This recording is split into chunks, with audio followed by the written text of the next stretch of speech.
Hello दोस्तों, हमारे channel में आपका स्वागत है। यह है हमारा डे कंपनी का 6 किलोवाट का हाइब्रिड सोलर इन्वर्टर।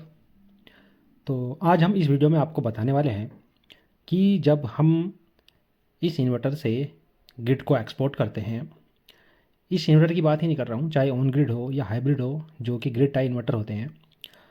जब हम अपने इन्वर्टर से ग्रिड को एक्सपोर्ट करते हैं तो हमारे घर के जो वोल्टेज हैं, तो ये ऑन ग्रिड वाले सिस्टम क्या होते हैं, हमारे वोल्टेज को इंक्रीज़ करते हैं, उनको बढ़ाते हैं।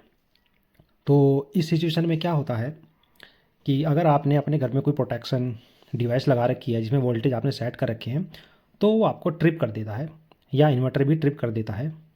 तो वही मैं आज इस इन्वर्टर में आपको दिखाने वाला हूँ कि क्या होता है। फ़िलहाल देखिए, हमारे घर में जो वोल्टेज आ रहे हैं 255 के लगभग, 255, ये देखिए 255, और आउटपुट आ रहे में भी 255 ही वोल्टेज आपको शो हो रहे होंगे। इसका मतलब यह है कि हमारे घर में 255 वोल्टेज आ रहे हैं जो कि बाहर के पोल से आ रहे हैं। और फिलहाल हमने ग्रिड को एक्सपोर्ट नहीं कर रखा है, उसकी सेटिंग को बंद कर रखा है। ये देखिए, इन्वर्टर में भी 255 वोल्टेज आ रहे हैं। तो अब हम क्या करेंगे, अपने इन्वर्टर से एक लिमिट सेट करते हैं कि हमको कितना एक्सपोर्ट करना है, क्योंकि इस इन्वर्टर में ये भी फैसिलिटी है कि हम अपने अकॉर्डिंग ग्रिड को एक्सपोर्ट करते हैं, चाहे 1 किलोवाट कर ले चाहे 2 किलोवाट कर लीजिए। तो चलो, अब आपको हम दिखाते हैं कि कैसे हमारे वोल्टेज इंक्रीज़ होते हैं। यह देखिए, मैक्स सेल पावर आपको दिख रहा होगा। हमने यहाँ पे एक 1000 का रखा है, मतलब 1 किलोवाट। तो हमारा ये इन्वर्टर 1 किलोवाट से ज़्यादा ग्रिड को एक्सपोर्ट नहीं करेगा, कम ही रखेगा, बट इसको एक्सीड नहीं करेगा। तो चलिए अब आपको दिखाते हैं। हम लगाते हैं सोलर सेल पे चेक मार्क और सेटिंग को करते हैं सेव। यह देख लीजिए, 256 वोल्टेज दिखा रहा है, थोड़े से बढ़ चुके हैं वोल्टेज, इसमें 255.7। तो 256 आप मान लीजिए कि 256 वोल्टेज आ रहे हैं, वोल्टेज थोड़े हाई आ रहे हैं, हमारे को एरिया में थोड़े हाई आते हैं।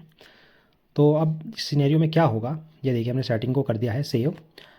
अब 256 से वोल्टेज हमारे देखिए कहाँ बढ़ जाएंगे, ये देखिए 257 हो चुके हैं और एक्सपोर्ट स्टार्ट हो गया, 258 हो चुके हैं। देखिए 900, 800 के लगभग ग्रिड एक्सपोर्ट होने लगी है, 900 के लगभग। 1 किलो तो 8 से ज़्यादा नहीं जाएगी ये। तो वोल्टेज हमारे 256 से पहुंच चुके हैं 257। ये देखिए 258 हो गए हैं, आपको दिख रहा होगा। 900 वाट के समथिंग सेल हो रही है ग्रिड, और ये देखिए 258 वोल्टेज हो चुके हैं और 3.5 एम्पेयर के लगभग एक्सपोर्ट हो रही है। तो चलो अब इसको थोड़ा और इंक्रीज करते हैं। एक 1000 की जगह हम कर देते हैं 2000, मतलब 2 किलोवाट के समथिंग हम अब एक्सपोर्ट कराएंगे। तो ये इन्वर्टर क्या करेगा, 2 किलोवाट से ज़्यादा एक्सपोर्ट नहीं करेगा। और अब वोल्टेज आपको दिखाते हैं, 258 हो रहे थे तब, अब आपको वोल्टेज दिखाते हैं कि ये कहाँ पहुँचा देता है। ये देखिए 1 किलोवाट के ऊपर ग्रिड को एक्सपोर्ट करने लगा है, धीरे धीरे ये बढ़ने लगेगा। ये देखिए 260 के समथिंग अब ये हमारे वोल्टेज होने वाले हैं। पहले जो हमारे वोल्टेज आ रहे थे 255 या 56 आ रहे थे, अब ये 260 हो चुके हैं। अभी 1.5 किलोवाट ही सेल हो रहा है। ये देखिए 260 वोल्टेज हो चुके हैं। ये समस्या हर एक ऑन ग्रिड सिस्टम में है। जिन्होंने अपने घर पे ऑन ग्रिड सिस्टम लगाया होगा वो भी इस टेस्ट को अपने घर पे चेक करके देख सकते हैं कि ऐसी समस्या आती है। अब ये देखिए 260 वोल्टेज हो चुके हैं, अभी मात्र 1700 वाट चल रहा है। अगर हम इस इन्वर्टर से ज़्यादा सेल करेंगे तो ये क्या करेगा, 270 के लगभग वोल्टेज को ले जाएगा, और जो हमारे घर में लगे हुए हैं प्रोटेक्शन मीटर वो ग्रिड को कट कर देंगे और ये इन्वर्टर ट्रिप करने लगेगा। ये देखिए अब हम क्या करते हैं, 4 किलोवाट के समथिंग कर देते हैं। ये देखिए 4 किलोवाट के समथिंग अब हम सेल करते हैं। अब देखना वोल्टेज कहाँ पे पहुँच जाएंगे।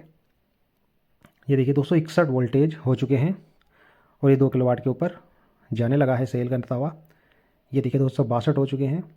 तो मैंने अपने इन्वर्टर में सेटिंग कर रखी है कि 265 वोल्टेज या 270 से ज़्यादा ही जाएगा तो ये कट कर देगा ग्रिड को। अभी देखना ये कट कर देगा। ये देखिए 3 किलोवाट के समथिंग हो चुका है और 264 वोल्टेज हो गए हैं। ये देखिए कट कर दिया है उसने। अब हमारा एक्सपोर्ट बंद हो चुका है। इस तरीके की समस्या फेस करनी पड़ती है वहाँ पर जहाँ पे वोल्टेज थोड़े हाई हैं और आप ग्रिड को एक्सपोर्ट कर रहे हो, तो पहले ही आपके घर में हाई वोल्टेज आ रहे हैं और आपका ये इन्वर्टर आपके ग्रिड को कर देगा कट। मतलब ट्रिप कर देगा, ये फिर दोबारा रिकनेक्ट होगा। तो इस समस्या का समाधान यही है कि आपको जो आपके घर से केबल आ रहा है, घर के अंदर बाहर से, आपको अपने इलेक्ट्रीशियन को बुलाना है और उनको चेक करवाना है कि आप चेक करके बताइए कौन से फेस में लाइट कम आ रही है, वोल्टेज डाउन आ रहे हैं, तो उस वाले फेस को आप अपने घर के अंदर ले सकते हो। तो फ़िलहाल हमारे एरिया में तो आते हैं हाई वोल्टेज 255 के समथिंग हमारे बाहर के पोल से ही आ रहे हैं, और जब हम एक्सपोर्ट करते हैं तो ये वोल्टेज हमारे बढ़ा देगा, 265 या 70 के लगभग पहुंच जाएगा, तो हमारा ये इन्वर्टर ट्रिप करता रहेगा। इसका सॉल्यूशन यही है कि आप वो वाला फेस को अपने अंदर अंदर लें बाहर से, जिसमें वोल्टेज कम आ रहे हों। ओके दोस्तों, अच्छी समझ में आपको आ गया होगा कि मैं क्या समझाना चाह रहा था। ग्रिड एक्सपोर्ट में ये समस्या आती है, ये टेस्ट जिन्होंने अपने घर पे उनके सिस्टम लगा रखे हैं वो चेक करके देखना।